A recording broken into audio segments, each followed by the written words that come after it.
Bom, quero aqui mais uma vez agradecer ao CEAL, Centro Espírita André Luiz, na pessoa da Cibele, do Ricardo, que sempre nos acolhe aqui para esse momento de reflexão, de estudo, nesse tema de hoje em que tanto mexe com a gente, né? A fé. Uma palavrinha desse tamanhinho, monossílaba, uma palavra que nós estamos sempre buscando e muitas vezes olhamos para frente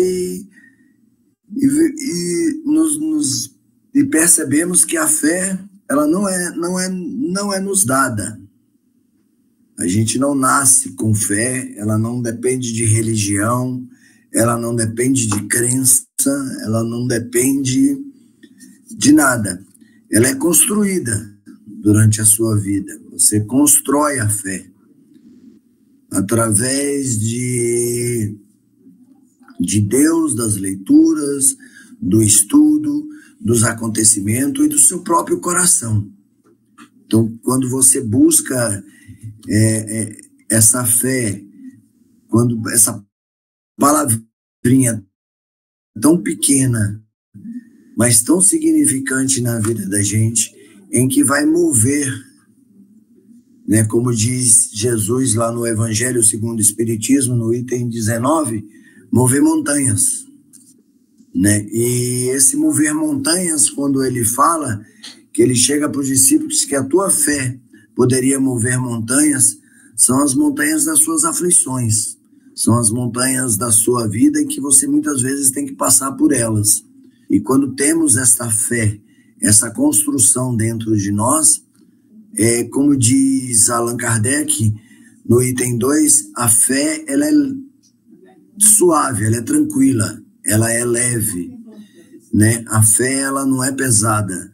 Então, quando você está lá e busca através da sua fé, tudo fica mais leve.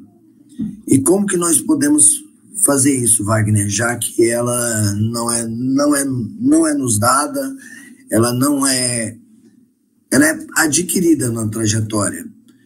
Eu acho que muitas vezes é através do estudo, de você ler o Evangelho, de você buscar dentro de você, tirar o homem velho e construir um homem novo.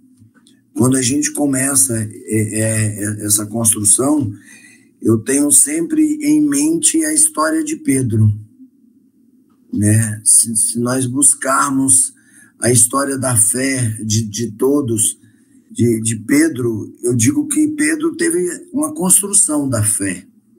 Ele foi chamado por Jesus, era um homem, se a gente buscarmos, Jesus não buscou nenhuma pessoa intelectualmente, não foi buscar ninguém do Sinésio, ele não foi buscar ninguém das sinagogas, nenhum fariseu, nenhum nada. Ele buscou aqueles que ele via simplicidade e que pudesse começar a construir essa fé. Fé na sua missão, no que Jesus propôs para nós. Emmanuel, ele nos dá um exemplo muito legal no livro Consolador, no capítulo 4, Fé e Espiritismo. Na questão 354, em que ele diz,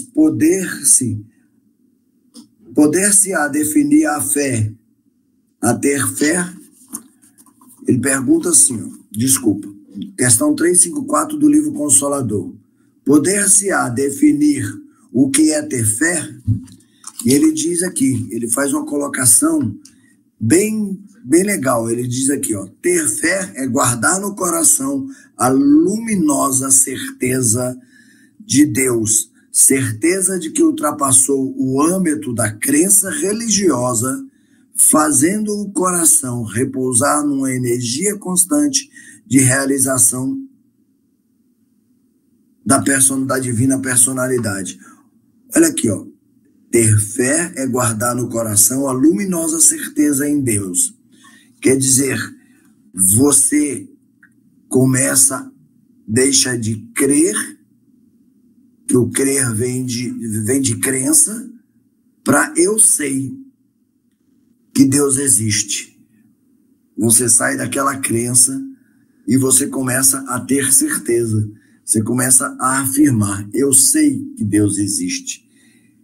E quando você começa a afirmar, é igual ele fala, é a luminosa centelha no coração. Você começa a dizer, eu creio, mas afirmar, eu sei. Você para de dizer, eu creio, e fala, eu sei. Que ele fala aqui, ó, dando continuidade. Conseguir a fé é alcançar a possibilidade de não mais dizer, eu creio, mas afirmar, eu sei, com todos os valores da razão tocado pela luz do sentimento. Então, quando eu vi isso daqui, eu achei muito interessante. Porque a gente gosta muito de falar, eu creio em Deus, eu creio nisso, eu creio naquilo. Mas será que você crê ou você está apenas falando? Mas Emmanuel vem e nos alerta, né, que fé é alcançar a possibilidade de não mais dizer eu creio, mas afirmar eu sei. Quer dizer, eu sei que Deus está na minha vida. Eu sei que tudo que está acontecendo, igual a gente estava nos falando ontem, eu sei. Então você começa a afirmar dentro dessa fé. E quando a gente fala, mais uma vez, a fé não é dada, é construída, a gente volta atrás e pensa na história de Pedro. A história de Pedro é narrada, e eu gosto sempre de colocar 5 pontos que Pedro passou. Aí você vai ver como é essa construção da fé. Pedro, quando estava lá no mar, nas águas, e Jesus, e eles estão naquele mar revolto à noite, num barco, desesperados. Quem não ficaria desesperados? Quantas vezes nós estamos perdidos no mar de aflições, no mar de sofrimentos, no mar de desesperança? Aí Jesus foi e apareceu. E eles até brincam, que falam, tem até uma passagem que diz que eles começaram a pensar, é um fantasma. Não, é Jesus. E Jesus se coloca ali naquele mar, caminhando, e ele diz, e Pedro fala, se me chamasses até você, eu irei. E os discípulos, eu imagino o desespero dos discípulos, não vá, Pedro, não vá. E Pedro vai. E no meio do caminho, Pedro começa a afundar. Então, quando eu vejo ali essa história de Pedro afundando, Jesus, na sua perfeição, todas as passagens dele, ele colocava ali para que nós refletíssemos. Ele não fazia aquilo como uma simples passagem, como um simples acontecimento. Aquilo ali, Jesus já previa que lá na frente serviria como de reflexão para os seus filhos, que somos nós, seus irmãos. Porque ele pega e fala, venha Pedro, ele sabe o que vai acontecer. E Pedro no meio do caminho começa a afundar, assim como nós afundamos e desacreditamos em Deus. Desacreditamos em Jesus, achamos que estamos jogados. E ele fala, e Pedro começa a pedir socorro, e ele pega pela mão de Pedro e levanta ele. E fala, homem de pequena fé. Fé tem tamanho? Tem. Fé tem tamanho. E ele fala, homem de pequena fé. E abraça Pedro, e Pedro fala, não me solte, não me solte. Quantas vezes nós nos falamos isso? Pegamos a Jesus e falamos, ó Jesus, não me abandone, não me deixe aqui nesse mar de aflições. E ele vai com Pedro até o barco. E ali a gente sabe como segue a história. E Pedro está ali, caminha com Jesus, passa por vários momentos com Jesus, vê várias pregações de Jesus, vê o Sermão do Monte, todas as falas de Jesus ele vê ali. E lá na frente, já Jesus prevendo o seu Calvário, prevendo a sua crucificação, conversando com os discípulos naquela noite anterior, Ele olha para Pedro e Pedro fala: ó Jesus, aonde estiveres eu estarei contigo. Aonde fores, se forem preso, se for isso, for aquilo, eu estarei com você. Quantas vezes a gente não fala isso para Jesus? Mas na primeira oportunidade que temos, fazemos como Pedro. E Jesus olha no olho de Pedro e fala: Pedro, eu roguei a meu Pai por ti. Quer dizer, eu peço a Deus todos os momentos para que não fraquejam, pois vocês são seres humanos frágeis. Pois amanhã, Pedro, me negará 3 vezes. Pedro, aquele homem que tinha pouca fé, ele fala: não, Jesus, eu não negarei você. Pois, Pedro, eu rogarei a meu Pai para que te dê forças, para que isso não aconteça. E no outro dia, Pedro está ali, Jesus já preso, já sendo julgado, já sendo condenado. E Pedro, várias pessoas que passam: eu vi ele, é ele. Ele andava com ele. Não andava com ele, vocês estão enganados. É ele, eu vi na pregação, ele é um discípulo deles. Não, eu não vinha, eu não conheço esse homem. Olha, ele fala como eles. Quando diz ele fala como ele, era por causa do sotaque galileu. O povo de Galileu, assim como tem nossos povos aqui no Brasil, em todos os lugares, eles tinham sotaque. Eles falavam, quando eles falam, ele fala como ele, era o sotaque.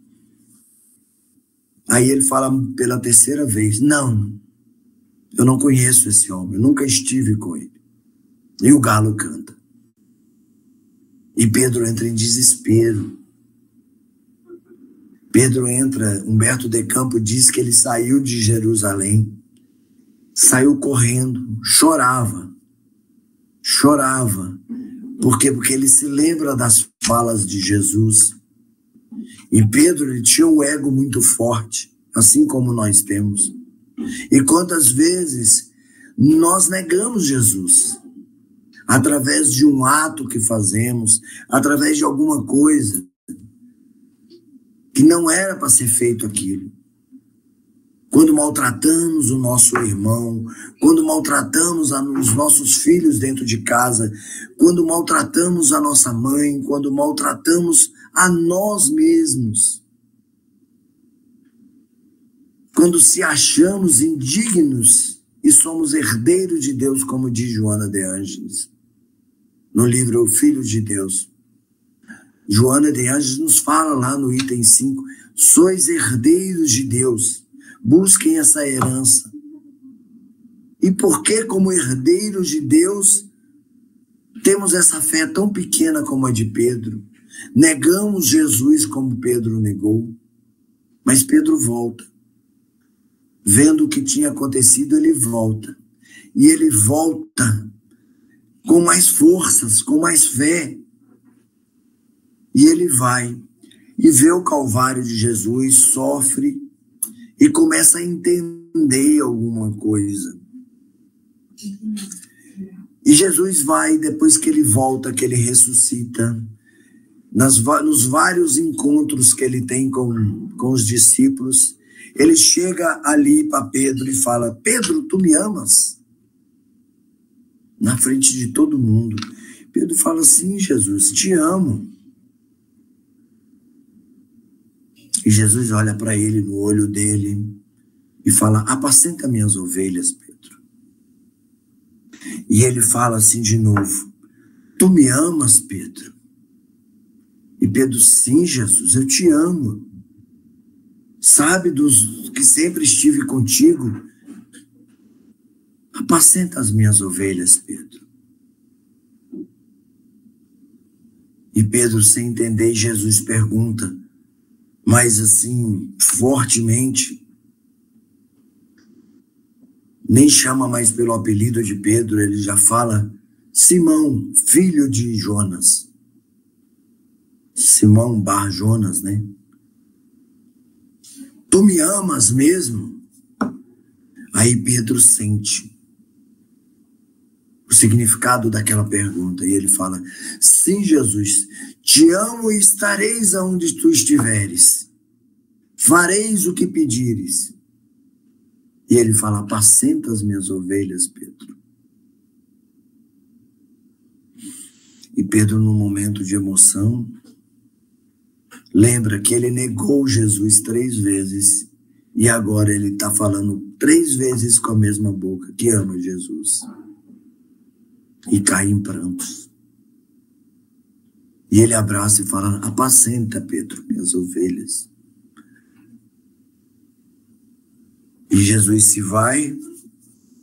E Pedro sai a pregar com aquela fé jamais robustecida, com aquela fé mais forte, com aquela fé mais firme, mais assim como diz Emmanuel: eu sei o que eu tenho que fazer, eu sei o que eu quero, eu sei.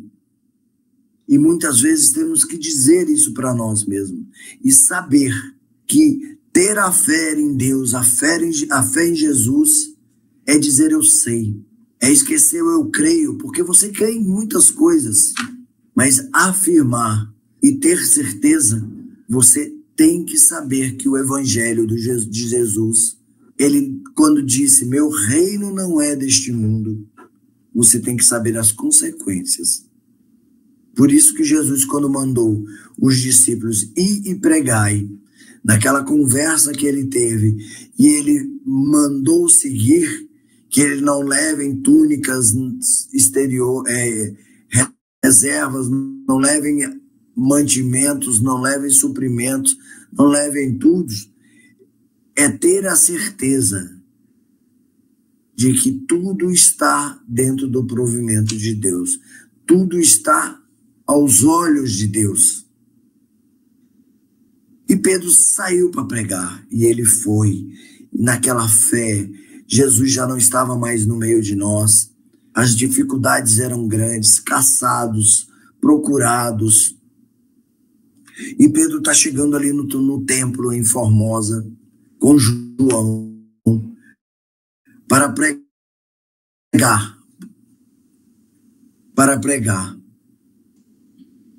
E um paraplégico sentado na escada olha para Pedro, o reconhece e diz, e pede uma esmola, uma ajuda. E Pedro olha para ele e diz: eu não tenho ouro nem prata, mas o que eu tenho para lhe dar, isso sim, eu vou lhe dar. Em nome do meu Jesus, do nosso Jesus de Nazareno, levanta e anda. E o homem olha para ele e diz as Escrituras que o homem levantou e ele falou: agora vá e proclame o nome de Deus. Aquele Pedro que negou, que afundou no mar, negou Jesus, agora ele tinha uma fé que falava em nome de Jesus. Quantas vezes nós queremos falar em nome de Jesus? Mas eu vi uma palestra do Haroldo Dutra em que ele disse, do Arthur Valadares, quando a gente diz falar em nome de, não é só falar em nome de Jesus, em nome de Deus. Você está, como Jesus disse, testificando, você está vivendo o Evangelho, porque falar em nome é como Pedro fez. Ali naquele momento, Pedro já tinha uma fé robustecida. Pedro já vivenciava como Jesus viveu. Ele já tinha as ações deles corretas, ele já poderia falar em nome de Jesus, em nome de Deus. A gente vê muitos falando, eu faço isso em nome de Deus, em nome de Jesus. Mas a primeira oportunidade que tem, dá um pontapé no irmão. Julga o irmão, condena o irmão. Os pensamentos vivem turbulentos. E como podemos falar em nome de Jesus dessa forma? Se não vivenciamos o Evangelho, estudamos, lemos, muitas vezes conhecemos versículos, parágrafos, mas na hora de praticá-lo, eu não consigo. Como não consegue? Tudo bem, não precisamos ser como Pedro, como os discípulos, como Saulo, como todos os exemplos. Tivemos exemplos firmes, mais próximos de nós. Chico Xavier, um homem que viveu o Evangelho. E todas as vezes que você chegava para ele e falava, ele falava, não, meu filho, eu não sou isso. Não, meu filho, eu não sou isso. Olha a simplicidade desse homem. E voltando para a nossa história, diz que o homem saiu proclamando a Deus. Então temos uma construção de fé aí. E para finalizar a história de Pedro, ele mostrou mais ainda a sua fé. Já depois de muito tempo, quando está preso e condenado, que mandaram o crucificar, ele deu a prova mais ainda da sua fé robustecida e construída no exemplo de Jesus. Ele chega e fala, não sou digno de ser crucificado como meu mestre. Me crucifiquem de cabeça para baixo. E assim foi feito, e conhecemos a história. Eu não sou digna. Depois de tudo que ele fez, curou, proclamou o nome de Jesus, levou nos 4 cantos, vamos dizer assim, do planeta, mas não se achou capaz de morrer como mestre, porque estaria se igualando a ele. É essa a fé que a gente fala da construção, é saber da nossa pequenez, que somos herdeiros de Deus, que somos imperfeitos a caminho da perfeição, a caminho do conhecimento. Por isso que Allan Kardec fala, primeiro amai-vos, depois instruí-vos.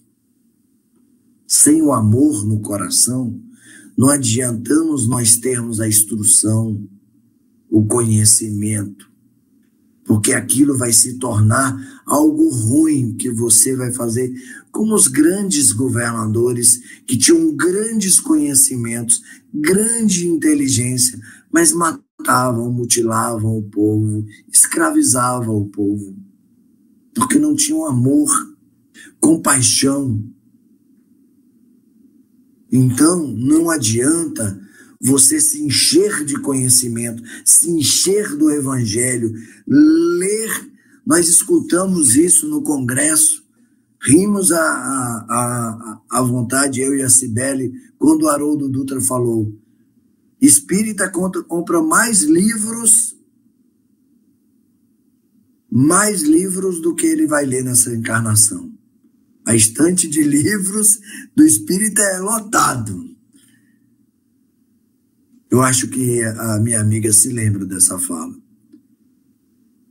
Quer dizer, não adianta tudo isso se não trouxermos, como Paulo falou, que ele nem mais vivia nele, Jesus vivia nele. Muitos acharam ele louco, mas o que ele falava naquilo? Que o evangelho já estava entranhado nele. Ele já vivia o evangelho do Cristo. E era um homem sábio. Então, por isso Jesus olhou para Saulo, que ainda era Saulo, e falou: você é o meu vaso mais raro. Você tem a inteligência e agora eu vou te dar o amor. E assim chamou ele para a missão. E ele aceitou prontamente naquele momento. Porque se a gente olhar uma passagem em Paulo e Estevão, quando ele ainda era Saulo, que ele está apedrejando Estevão, aquele homem seguidor de Jesus, em que Saulo perseguiam todos, que chega a Abigail, que ele toma, que ele vê que eram irmãos, e Estevão olha para ele com os olhos cheios de amor, e olha para Abigail e diz: não tenha raiva dele, tipo assim. Esse homem, ele é bom. Ele é um fiel seguidor de Moisés. Imagine quando ele conhecer Jesus. Olha a fé de Estevão. Já prevendo lá na frente que aquele homem inteligente e sábio das leis de Moisés, quando conhecesse a lei de Jesus, o coração dele. Então é isso, por isso que Emmanuel vem e nos alerta. Ter fé é guardar no coração a luminosa certeza de Deus. A centelha de Deus é reativar dentro de você aquela luz. É fazer brilhar. Quando Jesus falou que vós sois deuses. Aí você para de crer e para de ver e começa a ver. Como diz Emmanuel, não mais eu creio, mas eu sei. E é um sei, como diz lá na fé de Pedro, robustecida. Aonde você vem em uma caminhada e vai construindo através dos tropeços, das quedas, e de saber que sempre tem um Jesus ali que vai levantar sua mão, que vai te erguer pelos dois braços, você com as pernas fracas, e vai falar: vamos, filho. É essa semente de mostarda. Por que ele fala da semente de mostarda? A menor, dizem que é o menor grão que tem, é a semente de mostarda. Mas que vira o quê? Uma árvore linda. Vocês já viram o tamanho da árvore da mostarda? Ela é grande, robustecida. Aquela sementezinha. Por isso que Jesus fala da fé do tamanho de uma semente de mostarda. Olha a inteligência desse homem. Tudo que ele falava, tudo que ele nos mostra, tem um significado. Busquem o tamanho de uma árvore de mostarda. Ela é imensa. Ela é grande. Quer dizer, plantem aquela sementinha que vocês verão o tamanho da fé que vai ser. Como da mulher que sangrava 12 anos, sangrando, excluída de sua comunidade, perdeu sua família, envergonhou a todos. E ela, com um estalo, viu que Jesus estava em Cafarnaum e foi para lá. Fé também é decisão. é querer ter a fé. E ela busca essa fé. Conhece Jesus, os seus ensinamentos, e ela vai. E passa pela cabeça dela: se eu só tocar nele, eu estou curado, eu não preciso falar com ele.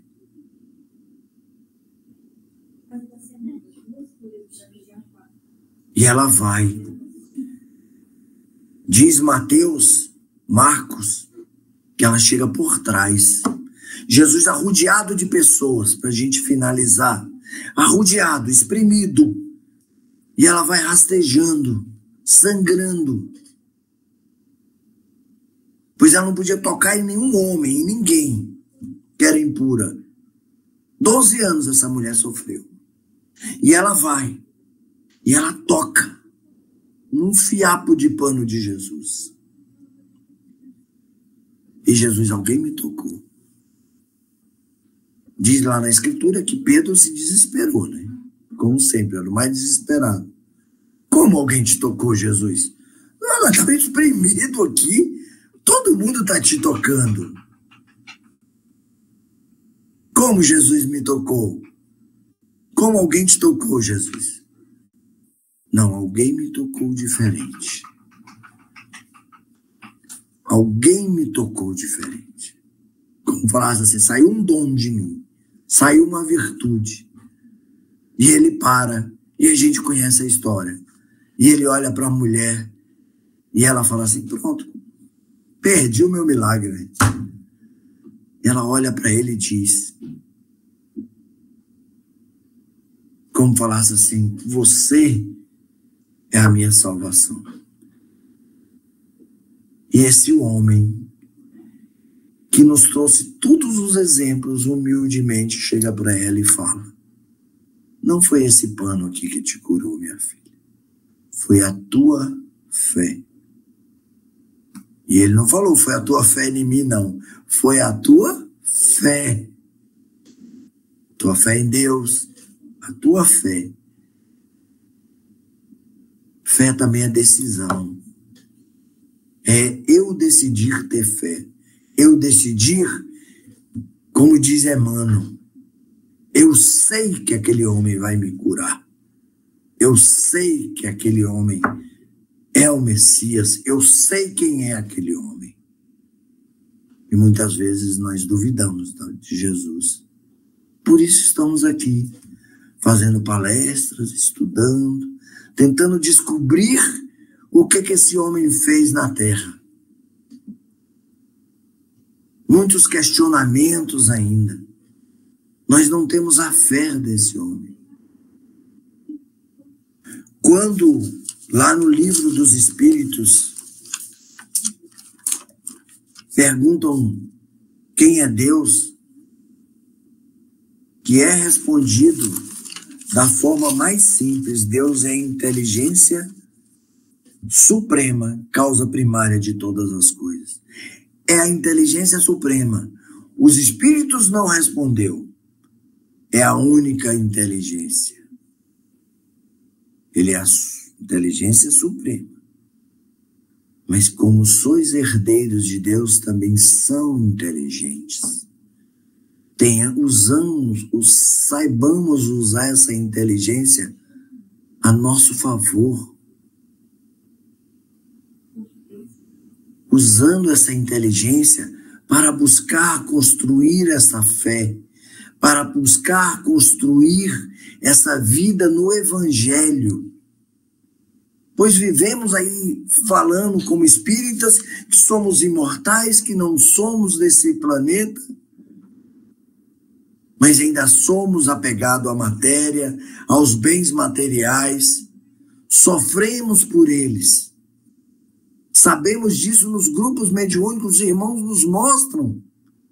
Nós temos a testemunha, os exemplos ali, vivos, que eles estão vivos. E quantas vezes temos irmãos que vêm e falam que meu isso, meu aquilo. Não somos diferente deles. Então, meus irmãos, quando eu venho falar disso, estudar aqui com vocês, e quando eu vi essas narrativas da construção da fé, o que podemos fazer para construir essa fé? Usando a nossa inteligência, a nossa capacidade. Temos Emmanuel, Joana de Ângeles, Hermance do For, Meimei, São Francisco de Assis, que fé! Santo Agostinho, Saulo, ele fala direto, quando ele falava, peleja na fé, sofra na fé, não desista da fé, peleja na fé. Tudo é lícito, mas nem tudo me convém. Tudo é lícito, mas quando você conhece o Evangelho, muitas coisas lhe convêm. Temos que pensar antes de fazer o mal ao outro, antes de fazer o mal a nós. Hermance do For fala no livro Reforma Íntima Sem Martírio que os espíritos fazem uma festa quando damos um pequeno passo. Que tenhamos bom ânimo a dar esse pequeno passo, em busca de construir a nossa fé, de construir o nosso amor a Deus. Pois ele disse, Jesus, quando deres água a quem tem sede, comida a quem tem fome, curar as feridas de quem está machucado, ir no presídio, ir no hospital, der uma esmola. E Pedro pergunta, uai, a gente nunca fez isso com Jesus? Ele nunca teve preso, ele nunca foi...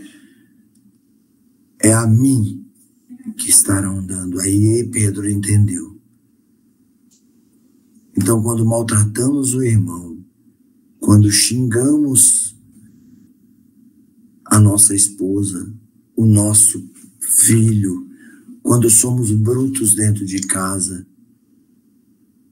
quando temos pensamentos, como diz Joana de Ângeles, trabalhe seus pensamentos, é a Deus, é a Jesus que você está maltratando. Porque somos herdeiros de Deus. E nessa herança, saibamos construir a nossa fé, meus irmãos. É o que eu tenho para trazer para vocês hoje aqui. Quero agradecer a todos pelo tempo, por tudo. Que possamos a cada dia, como dizia Santo Agostinho, construir a nossa fé. Quando amanhecemos e quando anoitecemos. Procurar sempre tirar o homem velho e ser um homem novo, na construção desse amor. Pois adoramos falar isso, que temos Jesus como guia e modelo. Mas tem hora que não temos ele como guia e modelo. Temos ele apenas como um personagem que passou pelo planeta, mas que nos trouxe uma mensagem linda de amor e de paz. Só isso que ele nos pede. Que tenhamos amor com nós mesmos e paz no nosso coração. Gratidão, obrigado a todos.